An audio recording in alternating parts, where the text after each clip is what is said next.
Today's writing question is: some people think visitors to other countries should imitate local customs and behaviors. Others believe host countries should welcome cultural differences. Discuss both views and give your opinion. Here is a Band 9 model essay on this topic. If you are new here, subscribe now. This channel will help you improve your IELTS band score. Whether travelers should conform to local customs, or whether host societies should instead embrace foreign cultural practices, is a question that generates genuine disagreement. Although both positions rest on reasonable premises, I believe that responsibility is shared. Visitors owe respect for customs that carry real social weight, while host communities should resist confusing the merely unfamiliar with the genuinely harmful. Those who argue that visitors should adopt local customs contend that doing so reflects fundamental respect for the host community. Observing established norms, refraining from public displays of affection in conservative societies, for instance, or removing shoes before entering homes, signals cultural sensitivity and prevents unnecessary friction. Proponents further argue that such adaptation enriches the traveler's own experience, enabling deeper, more authentic engagement with a destination that goes far beyond its surface attractions. Conversely, advocates of cultural openness maintain that insisting on conformity is both impractical and philosophically problematic. Cultures are not monolithic entities.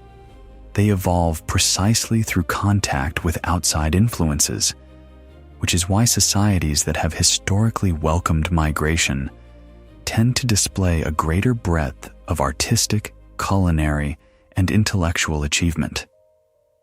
Nations that cultivate genuine tolerance toward differing practices also tend to develop more dynamic economies, as cross-cultural exposure broadens collective thinking and dismantles entrenched prejudices that would otherwise impede innovation. My own view is that a clear distinction must be drawn between customs that carry legal, religious, or profound social significance and those that simply appear unfamiliar. Visitors are obligated to honor the former as a matter of basic courtesy. No reasonable guest should expect a host society to suspend its core values on their behalf. Host communities, however, should be equally careful not to treat every expression of difference as a threat. Conflating discomfort with harm does a disservice to both parties, and true cultural exchange flourishes not through forced assimilation, but through informed curiosity meeting generous hospitality. In conclusion, neither unilateral conformity nor unconditional openness represents the wisest approach. A relationship built on mutual respect, where visitors adapt to what genuinely matters and hosts extend goodwill toward what is merely different, produces the richest outcomes for everyone involved.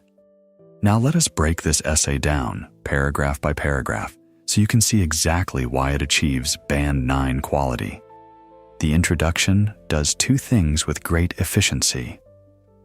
The first sentence paraphrases the question without copying it, replacing the original phrasing with "generates genuine disagreement," which signals to the examiner that the candidate has strong lexical resource from the very first line. The second sentence delivers the thesis. Notice that the position is not vague. The essay does not simply say, "both sides have merit."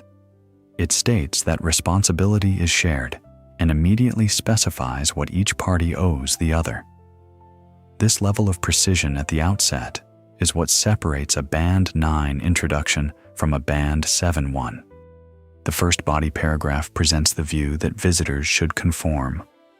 What makes this paragraph strong is not just the ideas, but the way each sentence builds on the previous one. The topic sentence introduces the claim. The second sentence provides a concrete example, refining the first.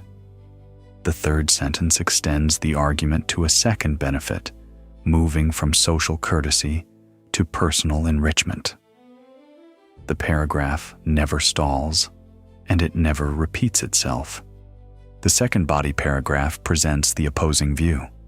The key move here is the phrase, "Cultures are not monolithic entities." This single clause does something sophisticated. It attacks the hidden assumption behind the conformity argument, namely that a culture is a fixed thing that must be preserved intact. The paragraph then widens the scope, connecting cultural openness not just to tolerance but to economic dynamism and intellectual progress. This kind of analytical extension is what makes an argument feel fully developed rather than merely stated. The opinion paragraph is where this essay earns its Band 9 score for task achievement. Rather than simply repeating one of the two body paragraph positions, it introduces a third concept, the distinction between customs that carry real weight and those that are merely unfamiliar. This distinction is the essay's central intellectual contribution, and it resolves the apparent conflict between the two previous views without dismissing either. If this is already clearer than what you have been writing, hit the like button. It helps me grow and produce better videos for you. The conclusion does not introduce new ideas. It restates the thesis in fresh language, summarizing the balanced position in one tight sentence that echoes the logic of the opinion paragraph without repeating its exact words.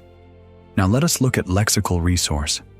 The essay avoids the kind of decoration that characterizes weaker band responses.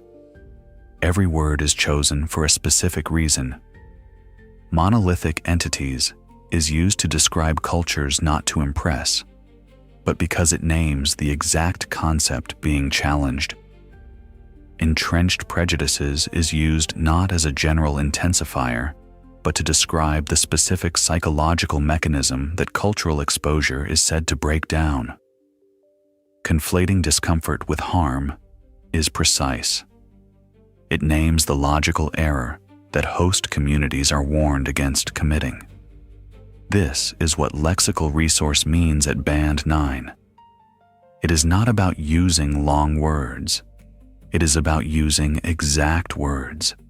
Other strong choices include fundamental respect, which implies that the respect in question is not superficial politeness, but a recognition of something essential, and informed curiosity meeting generous hospitality, which closes the essay with a phrase that is both memorable and analytically accurate. Now let us look at grammatical range and accuracy. The essay uses a wide variety of structures, all of which are used correctly and in ways that serve the meaning of the surrounding text. First, the essay opens with a complex noun clause acting as subject. Whether travelers should conform to local customs or whether host societies should instead embrace foreign cultural practices is a question that generates genuine disagreement. The subject of this sentence is the entire noun clause beginning with whether, and its length is balanced by the simplicity of the predicate. The relative clause that generates genuine disagreement then post-modifies question, adding information without requiring a separate sentence. Second, the essay uses a non-defining relative clause to add context without interrupting the logical flow, which is why societies that have historically welcomed migration tend to display a greater breadth of artistic, culinary, and intellectual achievement. The which here refers back to the entire preceding clause, a sophisticated construction that is rarely used correctly by candidates below Band 8. Third, the essay uses fronted adverbials to vary sentence rhythm and create a sense of logical progression. Conversely, advocates of cultural openness maintain opens the second body paragraph, signaling contrast without using an overworked transition like on the other hand. Later, in conclusion, opens the final paragraph, but is followed immediately by a substantive claim rather than a vague restatement. Fourth, The essay employs a concessive structure in the opinion paragraph. No reasonable guest should expect a host society to suspend its core values on their behalf. Although this is not a traditional although clause, it functions concessively, acknowledging the limits of visitor entitlement while maintaining the balanced position. Fifth, the essay contains passive constructions used for rhetorical effect. Conflating discomfort with harm does a disservice to both parties is active, but the broader paragraph uses passives selectively to shift focus from agent to outcome, which is exactly the correct way to deploy them in academic writing.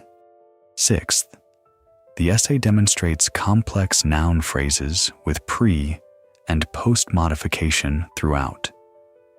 A relationship built on mutual respect, where visitors adapt to what genuinely matters and hosts extend goodwill toward what is merely different, contains a noun phrase head, a participial post-modifier, and an embedded relative clause, all working together in a single, grammatically clean sentence. So what makes this essay Band 9? It is not any single feature. It is the combination of 4 things working simultaneously. Task achievement is met because the essay takes a clear, nuanced position and develops it through a logical sequence of ideas, each of which is fully supported. Coherence and cohesion are met because every paragraph has a clear internal logic and every sentence extends rather than repeats the one before it. Lexical resource is met because the vocabulary is precise, varied, and always chosen for meaning. Grammatical range and accuracy are met because the essay uses a genuine variety of structures, all of which are correct and natural. The central intellectual move in this essay, the distinction between customs that carry real significance and those that are merely unfamiliar, is what elevates it above a competent discussion into a genuine argument. That is the difference between Band 7 and Band 9. Not grammar, not vocabulary, a real idea, developed with discipline and clarity. Write like this and the score will follow.